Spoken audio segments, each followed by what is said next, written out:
We're just going to give folks just another couple of minutes to jump in here. But we are here at the online project open house to talk about the sixth and final phase of Ranshaw Way. And we'll just get started here in just a couple minutes.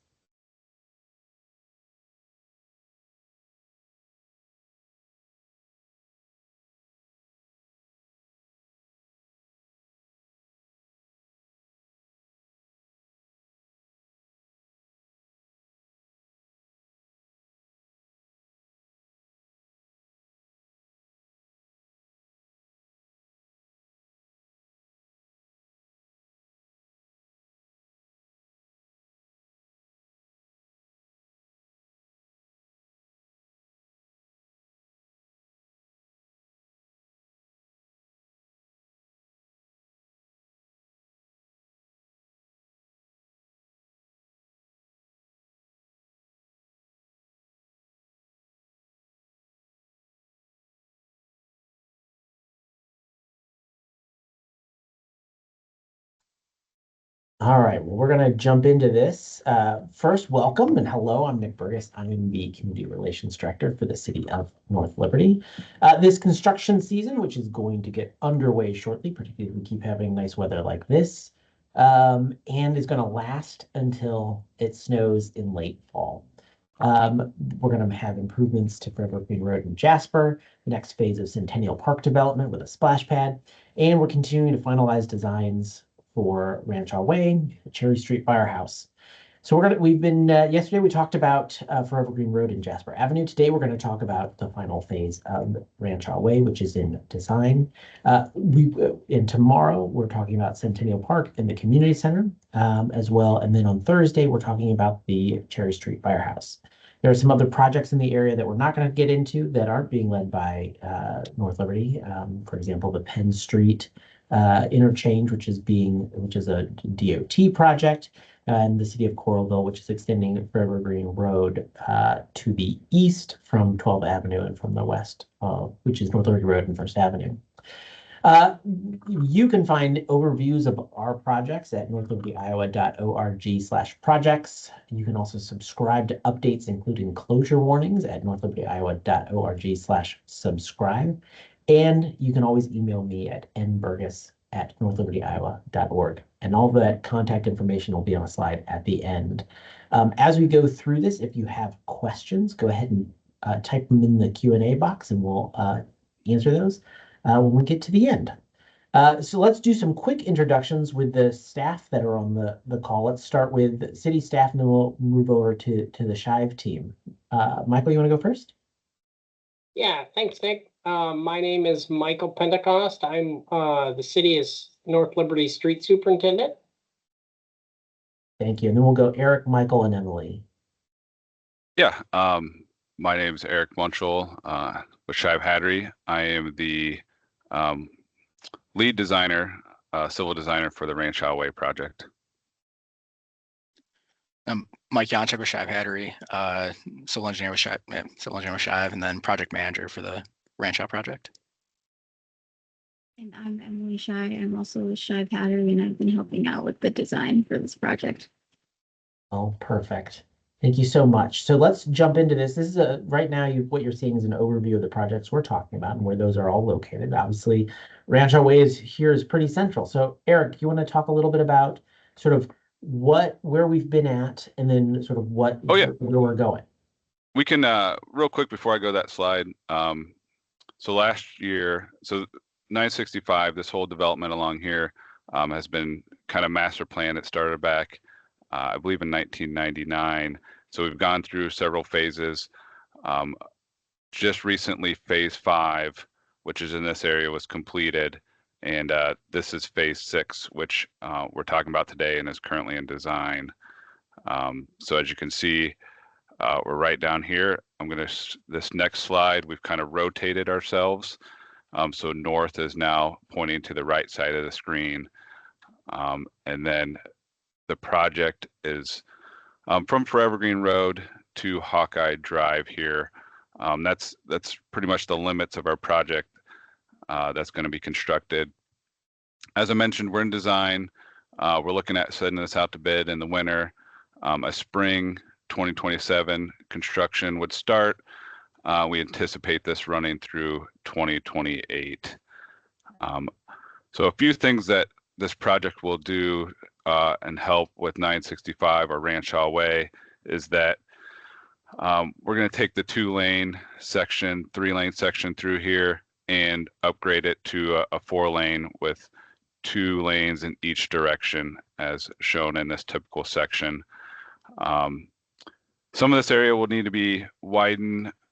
Some of it at the intersections already have that widening completed. So it's not, essentially, it's not a full reconstruction. We're going to utilize pavement that's there where we can, but there are areas that will have to completely reconstruct. And knowing that, you know, that will lead into some lane closures and essentially an area we're going to have to do a full closure on this area. We believe here, again, we're still in design. We're still trying to vet out the best traffic control, but we are leaning towards a full closure similar to what was done in phase 5. Again, this just saves on time. They can get the work done quicker. It's also safer for construction workers out there without the traffic driving by, and for the public that there's not drop-offs or anything that we have to manage, or for them to have to traverse. And then again, cost. Saves on cost. So to highlight a couple of the improvements, starting with, we're going to do some signal upgrades. Signal upgrade here at Forever Green Road as we change the lane configuration to that 4-lane. Signal upgrade here at Ashley as we prepare for the extension of future roads into potential developments. And then we're going to install signal at Sarah Court and really improve this whole intersection with landscape treatment and again, prepare for the future road for future development.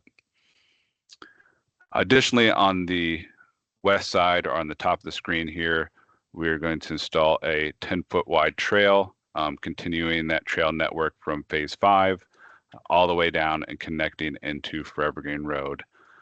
On the east side or the bottom of the screen here, we're going to do an 8-foot wide sidewalk connecting again from the phase 5 project and extending it all the way down to Forever Green Road and kind of complete that section of trail between where phase 5 stopped and where Forever Green Road now has, you know, the trail where the hospital was built.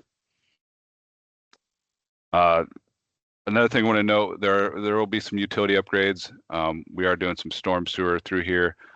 There will be a water main connection starting somewhere at Hawkeye Drive down to Forever Green Road as a chance to help kind of provide another looped system or another loop in the system.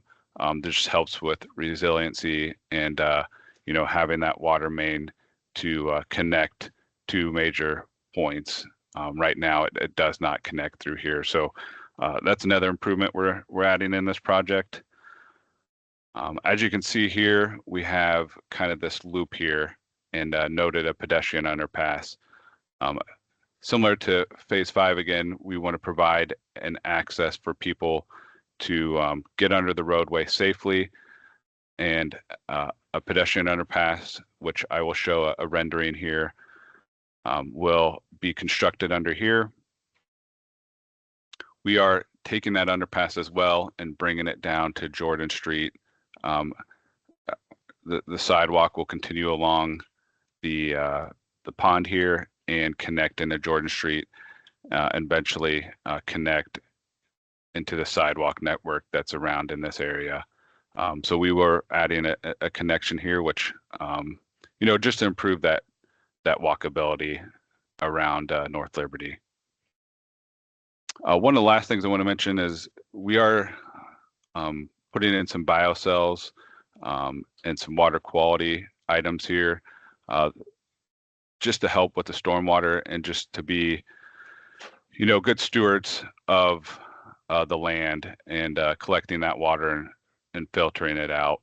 And so there'll be a few biocells installed along here to meet that goal.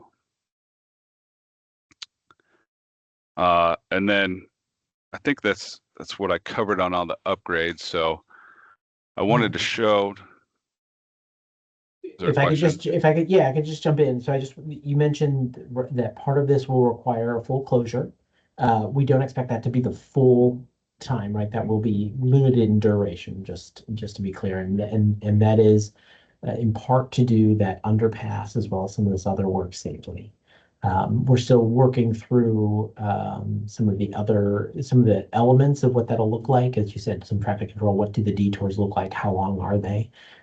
We would expect some of those detour routes to look very similar to what we did for the last phase. So talking about Jones Boulevard and Front Street being sort of the main places we're diverting traffic to for those.